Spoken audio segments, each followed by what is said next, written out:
Have you ever grown frustrated trying to find out what God's plan is for you? Sometimes God's plan is hard to understand. Sometimes God's plan doesn't make sense. Sometimes God's plan even hurts. I pray that this teaching series encourages you to continue to pursue God's plan so that you can experience His perfect will for your life. Check out this message and click the subscribe button so that you can take this journey with us to understanding and walking in God's plan. We're going to grab our Bibles and we're going to go straight to the Word. We want to get there quickly. Jeremiah 29 is where we're going today. Jeremiah 29 is where we're going today. I want to start. I feel like the Lord's leading me to talk about sometimes when God's plan interrupts our plan. To help kind of recalibrate all of us, remind us that God has a plan. And we're going to start this thing from Jeremiah 29. We'll look at some other scriptures next week and the week after, but we're going to start this thing hopefully laying a framework, a groundwork, a base, a foundation, so that we just know how to look for God's plan, how to understand God's plan when we see it, how to recognize it, because sometimes we miss it because it don't look like it would look if it was our plan. And we'll start this thing from Jeremiah 29. Jeremiah 29, picking up at verse 11. Jeremiah 29, picking up at verse 11. Here's what God's word says. It says, "For I know the plans I have for you, declares the Lord. Plans for welfare and not for evil, to give you a future and a hope. Then you will call upon me and come and pray to me, and I will hear you. You will seek me and find me when you seek me with all your heart. I'll be found by you, declares the Lord. And I will restore your fortunes and gather you from all the nations and all the places where I have driven you, declares the Lord. And I will bring you back to the place from which I sent you into exile." Back to verse 11. Verse 11 says, "For I know the plans I have for you." I know the plans I have for you. Growing up in school, just for the various subjects that they taught us in school, I was better. One subject was stronger for me than most of the other subjects. I was stronger at math than I was at other subjects. For me, 2 + 2 always equals 4, and all math is just different ways of arriving at that same solution. So I did okay in math, just I guess how my brain works. Then I did better than I did in other subjects where I just kind of had to memorize facts. I wasn't that great at fact memorization, so history wasn't my best class. But math was good for me. I did decent at math. One of the things that happened, especially as you go to the higher levels of math, is that you would sit down at test-taking time, whether it's algebra or it's geometry or it's the higher levels of math up into the calculus. You would sit down at a test, and the test question would go something like this: solve this problem using the proper formula. Show your work. Now, I was fine with the solving of the problem part because my brain, just the way my brain works, I was fine with the solving of the problem part. But the part that got on my nerves, y'all. Excuse me, why are we here? Aren't we here to get to the right answer? If I get to the right answer, why do I have to show you every step that I took to get to the right answer? But what the teachers would do is that they would determine the credit that you got for that problem, not by whether or not you got the answer right. But they would determine the credit you got for that problem by whether or not you could show every step of the work that you did to get to that solution. That's how math worked at every level. That's how math worked at every level, going up through high school, even into college and statistics for me. And it's cool with math. The problem is we treat God like our math teachers treated us. Don't we do that? Don't we say to God, God, I want this solution, but show your work. And we determine how much credit we give God for what he did based on whether or not he showed us everything along the way. And if God doesn't give us all the details, if God doesn't show us all the information, if God doesn't show us how he got to where he got, if he doesn't show us, if he doesn't check in with us just to make sure we cool with what he's doing, we don't give God all the credit that he deserves for getting us to where his plan was for us in the first place. Here's what I've learned about God. It kind of gets on my nerves, but I just got to deal with it because he's God. I've learned that God often conceals the details of his work and requires us to trust his plan without all the details. This is what you call, and what we've been calling for this year in our church, we've been calling it faith steps. Sometimes you got to take some faith steps with the understanding that God does not always show his work. God does not always check in with us. Sometimes you have to trust God's plan even though he doesn't give you all the details of his plan. This is what's happening in the context of Jeremiah 29. We read that just a few short verses of Jeremiah 29, but let me give you some context so that you can appreciate the content. The people of God, the Israelites, are in Babylonian exile. That means they have been removed from their place. They've been removed from what we know as Canaan, the promised land, and now they are in Babylon under the rule of another government. When they look around, y'all, they see a lot of stuff, but none of it looks like God's plan. And they're wondering whether they're experiencing God's plan or God's judgment because they're in a place where God is not showing his work and everything around them looks like something that they did not expect. They see a fight with an enemy that's stronger than them. They're also fighting amongst each other. They see instability in a land that is not their own. They see the destruction of everything that previously they sought security and comfort in. And they're struggling because they're wondering, God, what is your plan? Because all I see is calamity. All I see is war. All I see is fighting. All I see is destruction. This can't be your plan because there's so many bad things happening. Bad things, bad things, bad things. There's a song that raced to the top of the charts earlier this year, and being a hip-hop fan, I engaged in just to kind of see that it raced to the top of the charts because the tune was catchy. Don't get it stuck in your head because it'll be in there all day. But then there's also the video. The video had an image that was vivid. It's a song by Drake called God's Plan. And then I went and I tried to make some sense out of it because as a hip-hop fan all my life, my favorite hip-hop songs are those that tell a story and you follow the story. And for this particular song, it's there's no real sequential flow to it, so I struggled kind of to listen to it, and I couldn't catch everything he was trying to talk about. Maybe somebody who fluently speaks Drake can explain it to me later. But there are a couple of foundational concepts in this song that I think it basically envelops the song. There's the term God's plan, and there's the term bad things. And what I catch out of this song, I hope it's okay if y'all have a pastor that was listening to Drake in order to get his mind right for his sermon. I'm good. Okay, praise God. But it seems like Drake figured something out. Even Drake, who by his own admission is not a follower of Christ, figured something out. That it's hard sometimes to reconcile the fact that God has a plan with the fact that bad things are happening. Bad things. Bad things. Trying to keep it peaceful is a struggle for me. Bad things.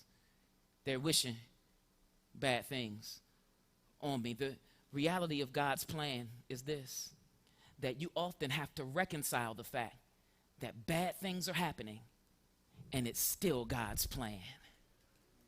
Here's what God says to the Israelites, just so you don't take Drake's word for it, because Drake's not authoritative, the Bible is. The text says, God says to the people, I know the plans I had for you. And here's the problem. The problem is not that God doesn't have a plan. It's that the problem is I don't know everything that God is doing. And we get so caught up in what we don't know, what we can't see, what we don't feel. And sometimes, y'all, we base whether or not God is real based on whether or not I feel it. I'm just not feeling it. So God must not be there because I'm not feeling it, as if I'm the judge, as if I'm the barometer and my feelings are the barometer of whether God is real. No, we base so much on what we know, what we feel, what we think, and what God is trying to teach us, I believe, is that he knows the plans even if you don't know the plan. Here's what I've learned about God. God does not always show his work, but God has a plan that's going to get you to the right destination even if you don't like the stops along the way. Isn't that what the text says? It says, I know the plans that I have for you, and they are plans of welfare or peace, shalom, and not evil, to give you a future and an expected end. Here's what I need you to know about God. God is so much more concerned with your destination than he is with your current stop. And sometimes we judge whether or not it's God's plan based on the current stop, because the current stop gets our eyes off of where God has taken us. God will often take you through pain to get to health. Ask somebody who's currently in physical therapy.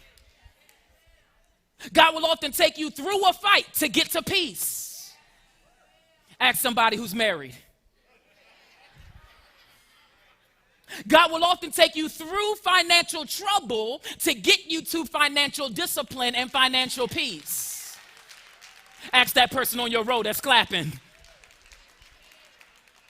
God will often take you through the valley of the shadow of death in order to get to the table that he prepares for you in the midst of your enemies. Ask the writer of Psalm 23, sometimes in order to get to the destination of God's plan, I might look around and see that this is not where I want to be, but this is where I need to be in order to get to where God is taking me. God's plan. Somebody say God's plan. God's plan. So here's what I want you to get today. If you don't get nothing else, get this. When you see the problems, trust the plan. When you see the problems, trust the plan. God said, I know what I'm doing. I know the plans I have for you. I know you're looking at all this calamity. I know it looks scary. I know it looks bleak. I know it looks unstable, but everything is going according to plan, and I got this thing in my hands. Do you trust me? So as we start this conversation about God's plan, let's dig in on some aspects of God's plan that come from this text, Jeremiah 29. You see, the first part I want you to get is that I have a part. There's my part in God's plan. My part in God's plan. It's in verse 12. My part in God's plan is this. Watch this. It says, then you will call upon me and come and pray to me, and I will hear you. You will seek me and find me when you seek me with all your heart. Check out my part in God's plan. We have a role in God's plan. Now, let me make sure I'm clear here because we often get caught up in God's plan for us. Some of y'all have heard me say this, that God's plan is not for us. God's plan is through us because God's plan is bigger than us. When God was writing out his plan, he did not start with you. When God was writing out his plan, he started with him, and then he included you. But I do play a role because he includes me. I play a role in his plan, my part in God's plan. Watch how he talks about what I'm supposed to do, but there's a word that's repeated in these two verses. It's repeated several times. Let me read it again and see if you catch it. Verse 12, then you will call upon me and come and pray to, and I will hear you. You shall seek and find when you seek with all your heart. Did y'all catch it? Who's the main character of verses 12 and 13? God's the main character. And here's what he's saying. Your role in my plan is to seek after me. Here's your problem. You missed me because you were looking for something else. And sometimes, watch this, God brings issues into our lives just so that we can tune back into him. Okay, 4 of y'all got it. Let me see if I can prove it to you. Watch what he says in verse 12. He says, you'll call upon me in the midst of all this calamity, in the midst of all your troubles, in the midst of all these problems. You will call upon me and come and pray to me, and I will hear you. You'll call, you'll come, you'll pray. Y'all, amen if you're rolling with me. God's plan, there's nothing like God's plan that will ignite a stagnant prayer life. He said, you're going to call upon me. Earlier, we sang this song that said we love to call his name. There's power in the name. And so things change when I call you Jesus. Things change when I call your name. Here's the problem. The problem is we forget to call because when things are going well, we start coasting. When everything's together and I got some money in the bank and my relationship is good and everything is cool, then my prayer life gets stagnant. And sometimes God needs to grab and wrestle our attention back to him. And it often happens when we're in the tension of God's plan and God's plan not going the way I would have planned it if it were my plan, that we call out to Jesus and say, Jesus,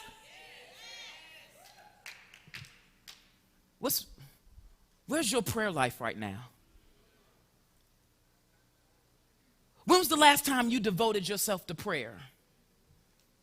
When was the last time you turned your plate down and fasted? I'm not just talking about the 5-second prayer that you pray before you eat so your coworkers know you're a Christian. I'm not talking about. I'm talking about when was the last time you tuned out all the noise of life, turned off the TV, turned off the radio, turned off people, and you wrestled yourself to your knees because you knew that if you did not wrestle yourself to your knees and have an encounter with God, you would fall in the middle of God's plan. And here's what happens with God so often. He knows that my prayer life is the strongest when I'm facing difficulty. And so he said, look, my plan was to get you to this point where you would finally call out to me and approach me and pray. My part in God's plan is prayer, but also my part of God's plan is pursuit. I need to pursue him. Look at what verse 13 says. It says, you will seek me and you will find me when you seek me with all your heart. Here's what that means, all your heart. Another way of saying that, or saying all your heart, is when you seek me so much so that I'm all you care about. You see, their problem was that their stability, their security, their comfort was caught up in things that God gave them rather than God. They found stability in their city, and they found stability in the wall that was built around their city, and they found stability in the worship structure, and they found stability in the government structure. The problem was when all of that stuff got unstable, they thought God was unstable because they equated the blessings to the blesser. And once everything was good, they removed God from the equation and stopped checking for him. What do you find stability in that takes you off the hook from pursuing God? And what happens when that stability becomes unstable? Do we default to thinking that now God is unstable because my money is? Do I default to thinking that God is unstable because he's doing something different in the government than I wish? Do I now think that God is unstable because he came in and started messing with my worship structure? Have I mistaken God for his blessings? Okay, let me give it to you like this. I get to travel pretty often, and just my job, it takes me on the road quite a bit, and my kids are still small, so they still like me. And so whenever I come back from traveling, whenever they know I'm traveling, they're like, oh, Daddy, don't leave. And then whenever I come back, they're just so excited that Daddy came home. And I still get this, again, they're still small, so I still get this greeting when I come to the house. And I walk in, they hear the garage door go open, they say, Daddy! It's a good feeling, y'all. It's a good feeling. I just wish I could pause time because I know they're going to be teenagers in a few years. And so whenever I travel, it makes me feel so good. Whenever I travel, I like to, when I can, kind of bring them back something so they know I was thinking about them and all of that. Well, here's what's happened recently, though. Now, when I come home, they say they're happy to see me, legitimately, I believe. They're, Daddy, can we play Uno? Daddy, can we ride the horsey? Daddy, can we do? But then recently they started adding an extra question.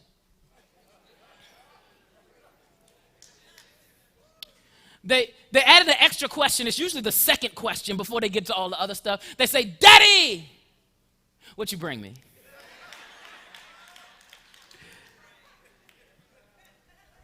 Here's what happened. They got so used to me having something with me. They got so used to me bringing something with me when I came home that it became second nature. Surely, Daddy, if you went and you came back, surely you got something for me. They started asking it so much now, y'all, and I'm human, so I be getting in my feelings. So sometimes when they say, what you bring me, I be like, me, I brought you me.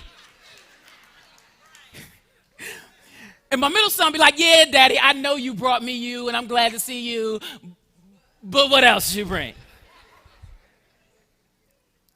I say me because I know I got something in the bag. I know I got something in the bag for them, but I never want my kids to equate the stuff for the blessing. The blessing is not that I brought you something. The blessing is that I came home and here I am and you're with me and you get to spend time with me. The blessing is your daddy. Now, because I'm your daddy, yeah, I got some stuff, but please don't start checking for the stuff before you check for daddy. Grow with me for a second, somebody here, because you got used to daddy always having something for you. So much so that you started wanting daddy stuff more than you wanted daddy. And God said, you're going to check for me. You're going to seek me. And you're going to find me because you're going to recognize that I'm more important than anything I could ever give you. Somebody say God's plan. God's plan. I play a part. There's my part in God's plan. But not only is there my part in God's plan, but there's a promise in God's plan. The promise is in verse 14. Y'all still got your Bibles? Check the promise in verse 14. He says, I will be found by you, declares the Lord. I will restore your fortunes and gather you from all the nations and all the places where I've driven you. I will be found by you, verse 14. That's the second time in a sentence and a half where God declares himself that I will be found. He says, you'll seek me and you'll find me in verse 13. In verse 14, he says, I will be found by you. Here's my struggle. I've been reading this passage all week, y'all, and I couldn't figure this thing out. How can the God who has never been lost be found? We serve a God who is omnipresent. Omnipresent is a theological term that just means that he is everywhere at the same time. There's no place that he is not. You can leave him where you were and he'll already be where you're going. He's that type of God where he's omnipresent, which means to me that the God that we serve has never been lost. If God has never been lost, how then can he be found? Here it is. God might need to be found, not because he was lost.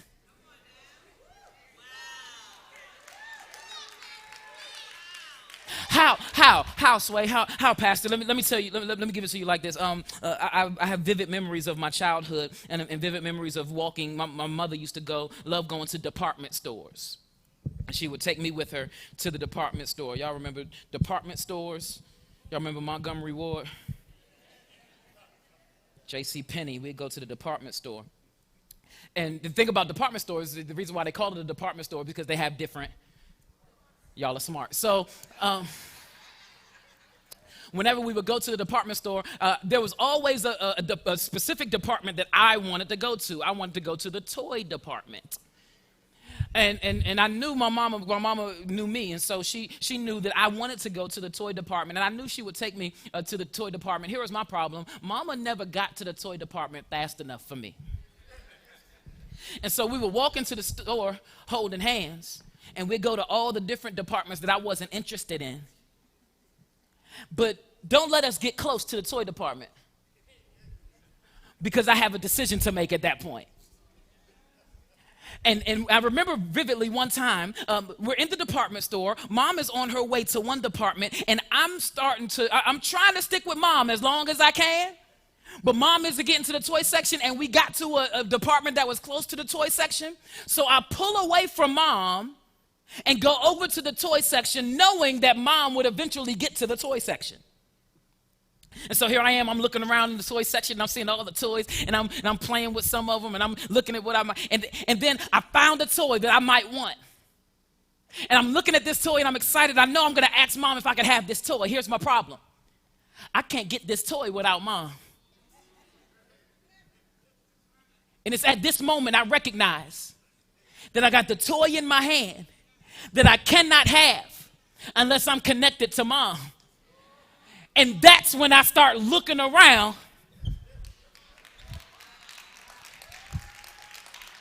and realize that Mom is no longer with me. But it's not that she's not with me because she left me. She's not with me because I left her. But she went to the department that she always said she was going to. And so all I had to do was trace my steps back to where I knew Mom was. Because now I realize that I can't have this toy without Mom. And so the most important thing to me is not the toy. The most important thing to me is Mom. And so when I got there, I realized I wasn't the one my mom wasn't the one who was lost. I was the one who was lost. And Mom looked at me with this look, and she didn't have to say it, but I already knew it. Here's what her look said to me. You will seek me and you will find me as soon as you want me more than you want that toy. Come on in here, somebody. God is trying to tell us, God is trying to teach us that part of his plan is not to give you stuff. And if you separated from him because you wanted some stuff, you can seek him and you'll find him, because he's not hiding from you. You'll find him as soon as you're willing to drop what you were seeking other than him.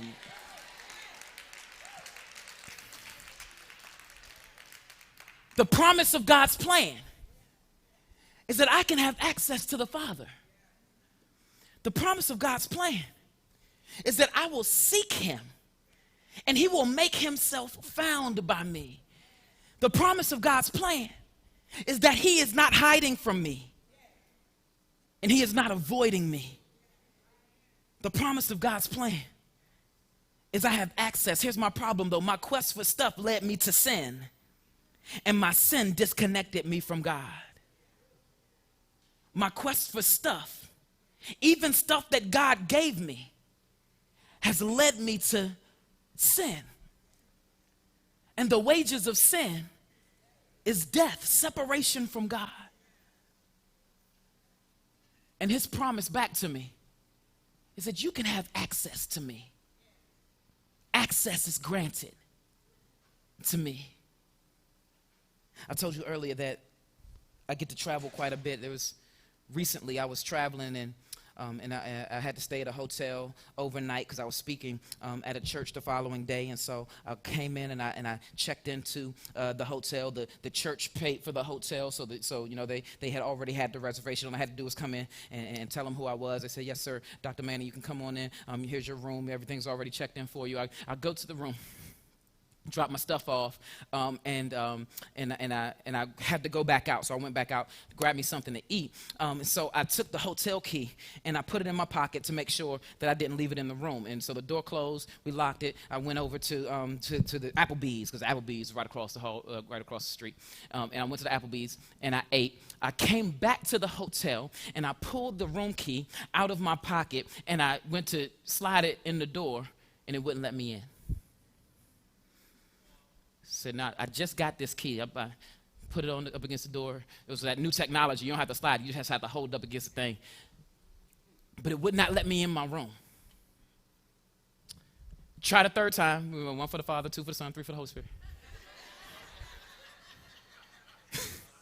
Y'all know how churchy people are. And so, third time, did not let me in the room. I did not have access to the room. I double-checked the room number. It's the right room number. I'm supposed to have access to this room, but I don't. I went down to the front desk mad because I thought they had messed something up. I said, "My room key doesn't work." And they looked at it. They said, "Well, this looks like the room key." And they tried it. And they said, "Dr. Manning, where have you had this key since I gave it to you?" I said, "Nowhere. I mean, I just had it with me. It was in my pocket when I went over to the Applebee's and got me some French fries and a salad." And they, don't judge me. And I put it in my pocket. They said, "Mr. Manning, what else was in your pocket?" I said, "Well, my cell phone was in my pocket." They said, "Mr. Manning, I know exactly what happened." You see, what happens is when you put the hotel key next to your phone, the signal interference that comes from the phone erases your room key. Here it is. The signal interference removed my access from something that I had access to previously. I had a lot of interference happening that was coming through my phone, and the interference messed with my access. Here's the good news. All I had to do was go to the front desk. I didn't pay for this hotel room because they had me in one of them nice hotels that I can't afford. I didn't pay for the hotel room, but they put the hotel reservation in my name.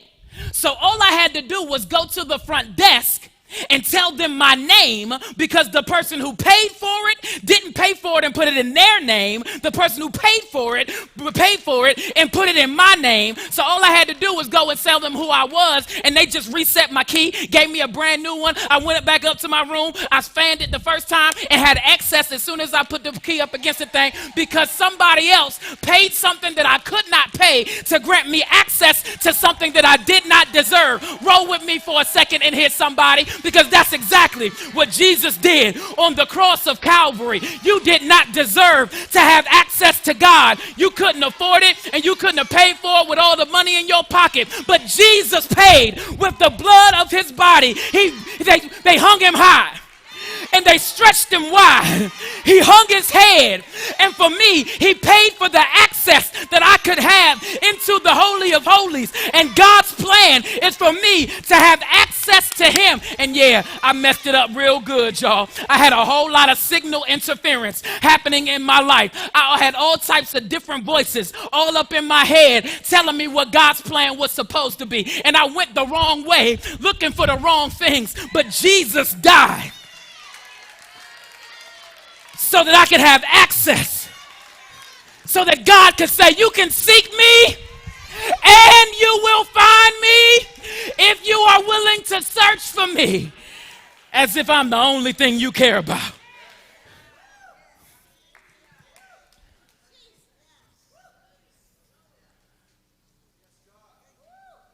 God's plan has destination in mind. And I know the road is rocky, but stay on this road. Here's what happens. We get halfway down the road of what we know God told us to do. But when it gets rocky, we start to question whether or not this was God's plan. Things start happening in ways that we didn't plan for them to happen. Things go haywire and go bump in the night. Things go left when we were hoping they would go right. And we start asking God questions. God, did I make a mistake? God, am I supposed to be here? God, did I hear you right? Because this road is harder than I thought it would be. God, I've not yet seen what you said you would do. I don't yet see the results of the promise that I know I heard you made.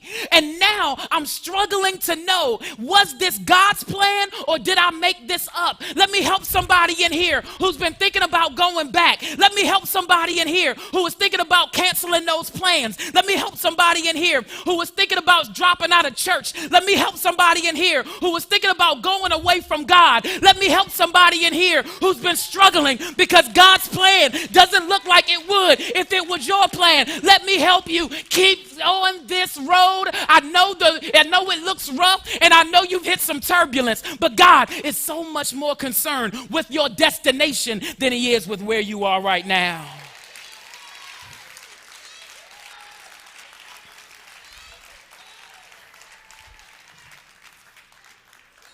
And so, y'all, when you see the problems, trust the plan. When you don't know what's going on, allow God's voice to ring in your heart and in your mind.